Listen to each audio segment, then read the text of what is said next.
Boa noite a todos, sejam todos muito bem-vindos,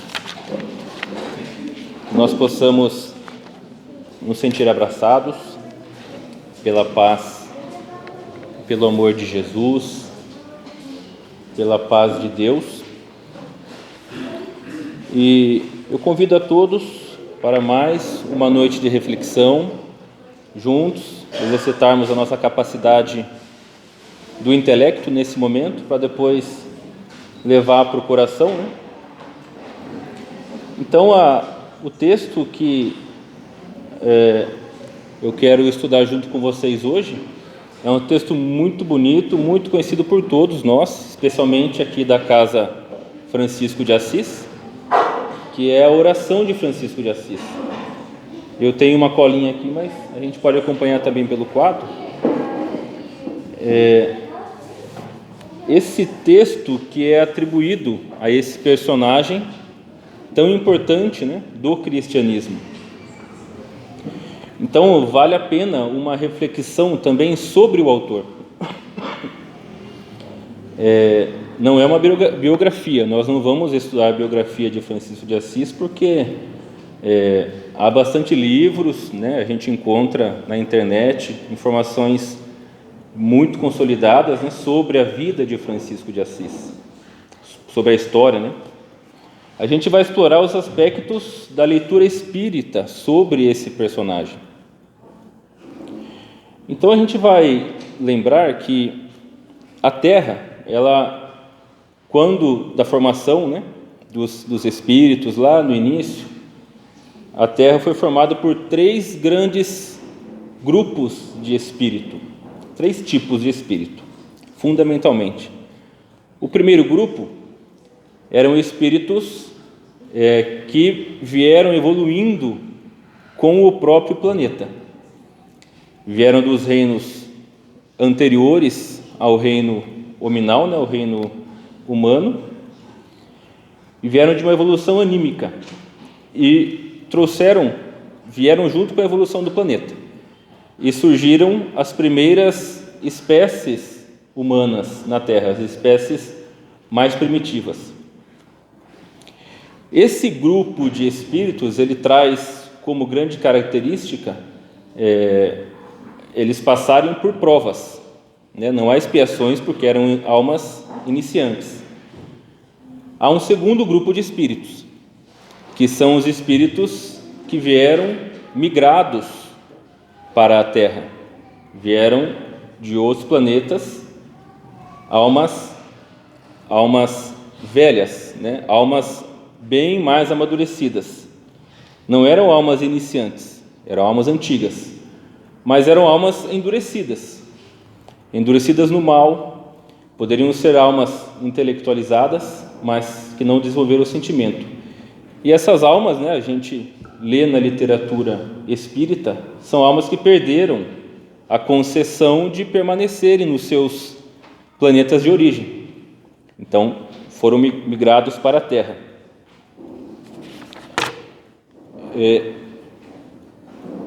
Esses dois grupos, então, de espíritos, eles compõem a grande massa de espíritos da Terra, no qual a gente chama que o planeta Terra hoje é um planeta de provas e expiações, por causa desses dois grandes grupos de espírito, que formaram, no início, a estrutura básica do planeta.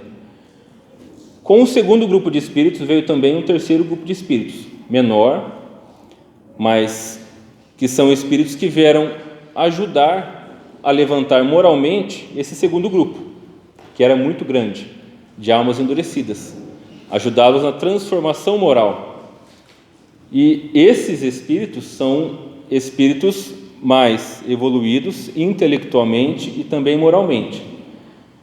Porque se só houvessem os espíritos iniciantes e os espíritos endurecidos que foram migrados para a Terra, quem iria ajudar, né, a instruir esses espíritos? Quem iria ajudar Jesus na sua grande obra aqui na Terra? Então isso é muito lógico, né? A gente encontra lógica nesse pensamento. Eu quero comentar que esse estudo eu obtive pelo Jorge Elahá, né? Um estudo que ele coloca na internet. Então, quem quiser procurar, está lá no YouTube, bem mais completo, que a gente não tem tempo, né, para discorrer tanto no assunto, mas vai ser uma síntese bem interessante.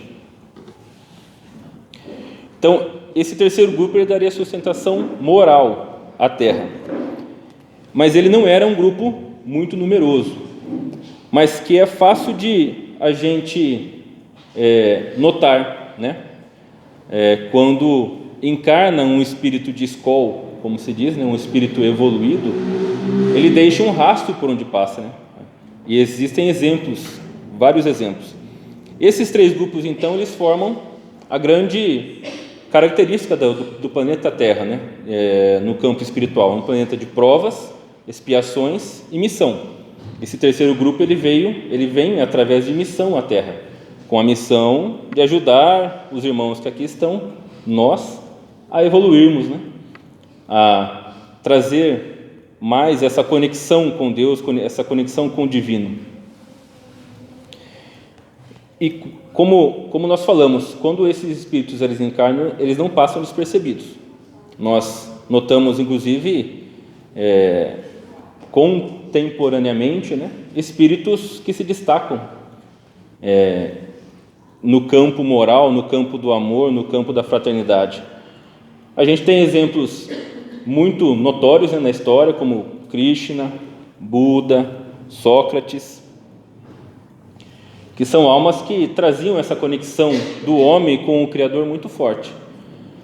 E temos também no Antigo Testamento muitos exemplos de personagens que são apontados como sendo grandes antenas, né, dessa conexão com o divino. E a gente pode destacar aqui os profetas, por exemplo, do Antigo Testamento. São vários, mas os 4 principais, né, os grandes estudiosos da Bíblia, né, eles colocam, os principais são Isaías, Jeremias, Ezequiel e Daniel. E a gente vai focar a nossa reflexão no profeta Daniel. Daniel ele era um jovem destacado. Os estudiosos eles colocam inclusive que o texto, né, desse profeta, a sua vida e a sua conduta, ela foi irreprovável. Não há erro no texto de Daniel, não há o que apontar de errado. Então, ele era muito jovem e ele foi capturado, né, pelo rei da Babilônia para servir ao rei, ele junto com outros jovens que se destacavam em inteligência, em moralidade. E quando ele foi capturado pelo rei persa, quando a Pérsia atacou a Babilônia, o rei persa, achando que Daniel ele seria um traidor e quisesse voltar ao rei da Babilônia, ele jogou Daniel na cova dos leões. E essa história, né, conhecida, Daniel passou 72 horas com as feras, as quais não o devoraram. Então, os leões não devoraram Daniel. Então, retirou Daniel de lá e não o maltratou mais.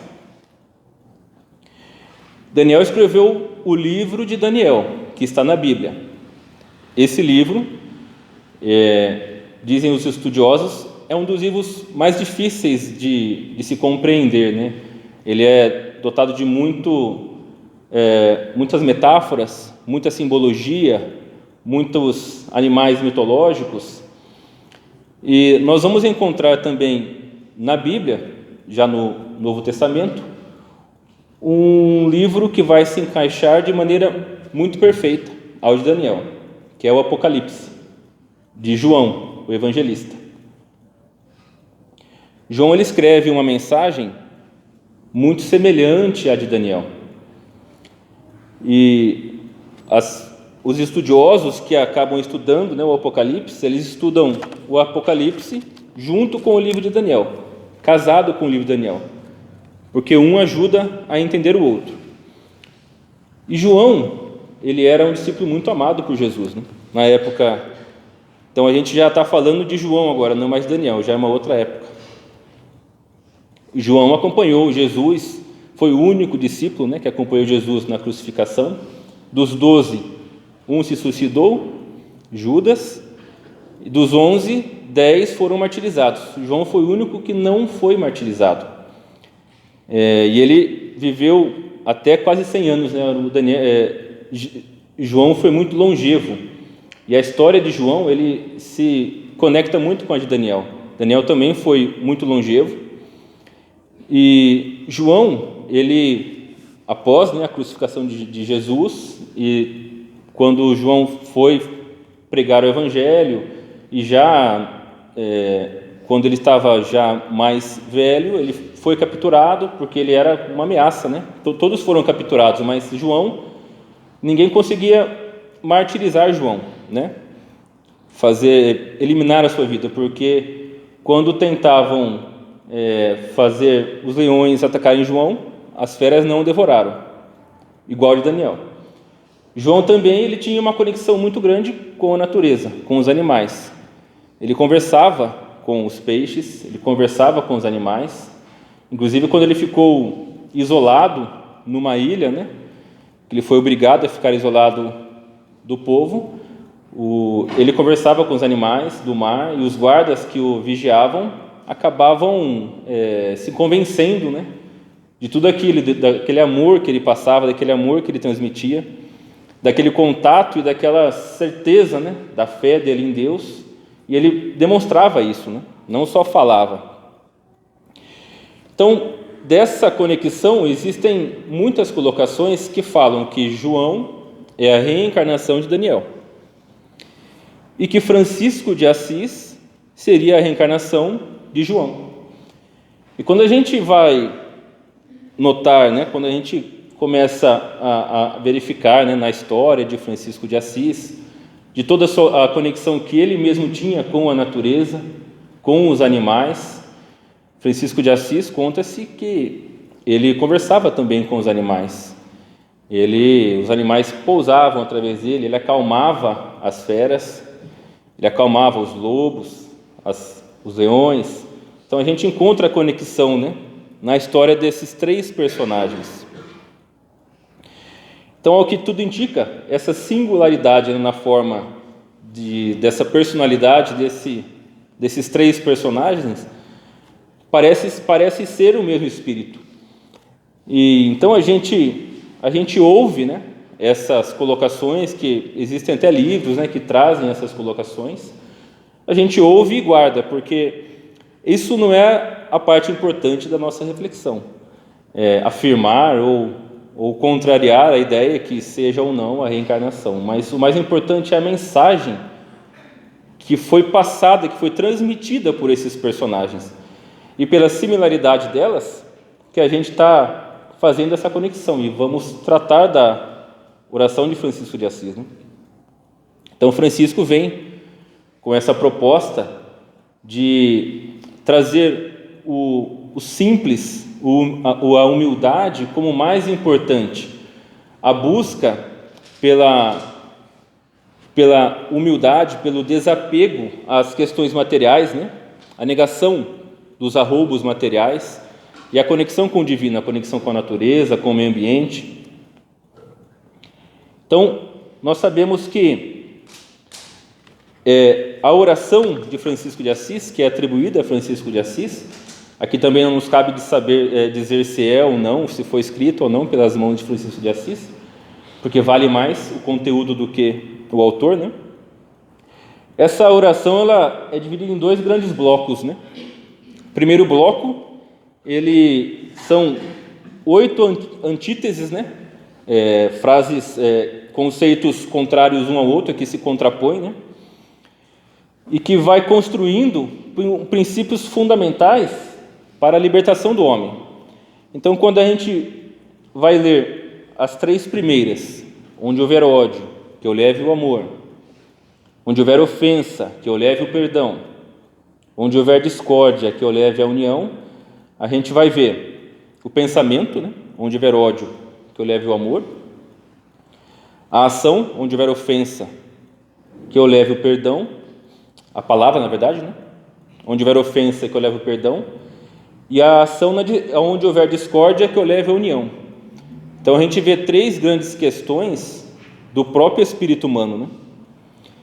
E a gente vai encontrar essa união, né, de fatores quando Jesus, no Sermão do Monte, ele coloca: amai os vossos inimigos. E em seguida ele desdobra em 3 comentários: fazei bem aos que vos aborrecem, é a ação; bendizei os que vos maldizem, são as palavras. Falam mal, eu falo bem. E orai pelo que vos caluniam, é a oração, é o pensamento. Então, veja que há uma ligação muito forte, e a oração de Francisco também traz isso. Continuando na oração de Francisco, a gente vai encontrar: onde houver dúvida, que eu leve a fé. É muito forte isso, né? Porque quando há dúvida, se perde o sentido da vida, se perde a fé em Deus, se perde a esperança. Quando se perde a fé, se perde 4 grandes questões, que a fé está ligada, né? A esperança, e quando se perde a esperança, a gente ganha a ansiedade, e o pior mal hoje da humanidade é a ansiedade. Quando se perde a fé, se perde a segurança, e a gente ganha o quê? O medo, que é o que a gente recebe todos os dias, né? Pela internet, pelas redes sociais, informações que nos trazem medo, né? Nos causariam medo se nós não tivéssemos uma fé robusta. Então, a fé raciocinada que o Espiritismo nos ensina é essa fé robusta, que vai nos trazer esperança, segurança e o terceiro, temperança, que é o equilíbrio, né? O equilíbrio nas ações. Então veja que a perda da fé, quando a gente está em dúvida, nos faz perder o sentido espiritual da vida, e a gente acaba entrando na leitura materialista do mundo, que é a leitura da grande massa, né, do nosso planeta Terra. Francisco continua: onde houver erro, que eu leve à verdade. Mas essa verdade, ela tem que ser uma verdade com fraternidade, com misericórdia. Então, não é a gente achar que o outro está errando, não concordar com a opinião do outro e querer impor a nossa opinião. No Livro dos Espíritos, tem uma questão que esclarece muito bem isso, é a 841 de O Livro dos Espíritos, que ele vai falar assim: se a gente conhece, né, uma pessoa, alguém que está em erro, está numa conduta equivocada, nós podemos atentar contra a liberdade daquela pessoa, procurando trazê-la para o caminho da verdade, e aos que os Espíritos respondem: certamente que podeis e até deveis, mas, aí tem o mas, ensinais sem aplicar força e nem violência. Então, ensinar com misericórdia. Se eu vejo um filho, um ente querido, um colega de trabalho, por que não tentar mostrar um caminho, mas sem a força, né? Sem a violência que a gente tanto vê, né, nas redes sociais. Hoje em dia a gente aponta tanto, né, a guerra lá do outro lado do mundo, mas nós esquecemos que nós estamos em guerra quando a gente cancela alguém, quando a gente anula alguém na rede social, quando a gente deixa de conversar com um familiar desde da penúltima eleição, porque aquele familiar não discorda, né, em certos pontos. Então vejam, a guerra está dentro de nós estamos corroborando com a guerra lá do outro lado do mundo com os nossos próprios pensamentos. Haroldo Dutra, ele coloca ele faz um apontamento bem interessante, que é o seguinte: ele diz que enquanto houver uma pessoa gritando com a outra dentro de casa, não haverá regeneração na terra, o que é uma grande verdade, né? Porque a regeneração começa dentro de cada um de nós. Francisco de Assis, então, continua, né, nesse primeiro bloco: onde houver desespero, que eu leve a esperança. Então a gente vai ver o início da oração é um trabalho de relação do homem com o próximo, que é onde houver ódio, levar o amor, onde houver ofensa, levar o perdão, onde houver discórdia, levar a união. Depois a relação com Deus, onde houver dúvida, que eu leve a fé, onde houver erro, que eu leve a verdade. E depois a relação do homem com ele mesmo, que é onde houver desespero, que eu leve a esperança que vem da fé. Então esse desespero, quando nós nos encontramos em desespero, é porque a gente perdeu o sentido, né, da vida. Nós não encontramos significado para, por exemplo, uma situação que nós estamos passando, uma condição de dor, uma condição de sofrimento. A gente não enxerga razão para aquilo e talvez não enxergue sentido da vida e nem como sair daquela situação. Então, essa é a esperança, que é uma fé robusta em Deus, porque essa fé robusta, ela traz confiança. Quando a gente confia fortemente em Deus, a gente sabe que Deus está no comando de tudo. Não são os homens que estão no comando, como nós vemos hoje, não são os governantes que vão levar esse país, esse mundo para a regeneração, para a evolução, para o progresso. Não é Deus, e Deus não perde o controle de nada, apesar da gente muitas vezes duvidar, né, pelas notícias, né, que a gente vê. Deus perdeu o controle, mas não, Deus não perdeu o controle, porque quando a gente olha o universo todo, com todos os planetas e galáxias, a gente vai achar que Deus perdeu o controle desse planetinha pequenininho aqui? Então, vale essa reflexão. Francisco de Assis continua: onde houver tristeza, que eu leve a alegria. A alegria, essa alegria, quando nós mesmos, né, estamos tristes, ou o próximo, né, alguém que a gente tem contato, que a gente possa oferecer algo que leve essa pessoa à alegria. Existem estudos, né, hoje científicos, que mostram que existem os hormônios da alegria, são vários, né, não dá nem tempo da gente falar, eu também não lembro agora. Então, nesse primeiro bloco, Francisco de Assis termina com uma síntese, que é quase um resumo de todo o primeiro bloco, né? Onde houver trevas, que eu leve a luz. Então, a treva simbolizando a ignorância, né, a escuridão, a nossa ignorância, e a luz, o grande evangelho, né, a boa nova que Jesus nos trouxe e que os Espíritos vieram trazer pela terceira revelação, através da doutrina espírita, vieram abrir ainda mais o campo de conhecimento espiritual, né? Então, para quem quiser buscar, para quem quiser aprender, existem dentro da doutrina espírita, a gente sempre começa, né, pelo começo. Tem até uma campanha que diz assim, né? Começar pelas obras básicas do Espiritismo, as 5 obras básicas. E depois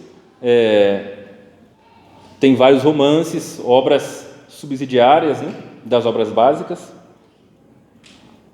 A gente não vai ter tempo de analisar o segundo bloco, mas o segundo bloco da mensagem de Francisco de Assis, ele trata das grandes necessidades humanas, né? Quando fala: ó Mestre, fazei que eu procure mais consolar que ser consolado, né? Quem não quer ser consolado? Mas que antes a gente procure consolar, e tem a ver com servir, né? Compreender que ser compreendido, compreender o nosso próximo, compreender aquele que tem uma opinião diferente da nossa. Amar que ser amado. Então, amar mais, né? Tudo que Jesus sempre colocou. E Francisco de Assis vai terminando, né? Pois é dando que se recebe. A gente enxerga aqui a caridade. E a gente aprende, né, no Espiritismo que fora da caridade não há salvação. É perdoando que se é perdoado. Um grande ensinamento de Jesus, até na oração dominical, né? E é morrendo que se vive para a vida eterna. Essa vida eterna, como entendiam antigamente, né, é a salvação, né? Então, essa vida eterna é a nossa grande libertação, né? A nossa libertação dos nossos atavismos, que nós trazemos conosco, os nossos hábitos, nossos vícios, as nossas paixões. Então, essa oração, e a gente repete, né, ela toda terça. Para quem está aqui exercitando toda terça, né, uma forma de reflexão, que seja um tratamento, que a gente consiga extrair dessa oração todo esse conteúdo que ela tem, que ela traz muito mais do que nós conversamos aqui nisso aqui, é só um incentivo para uma reflexão, né? Então, que a gente possa não só repetir a oração quando aqui viemos, que a gente possa senti-la dentro de nós, dentro de cada um de nós, cada frase, cada palavra que o Francisco de Assis, muito genialmente, né, com todo o seu amor, com toda a sua capacidade, sintetizou para nós e deixou para nós como um caminho. Então, o tempo já estourou. Nós possamos levar essa reflexão para casa e possamos também aplicá-la, né, no nosso dia a dia, que é mais importante, nas nossas atividades diárias. É lá que a gente vai aplicar o Evangelho, não é somente aqui dentro da Casa Espírita. Deus abençoe a todos.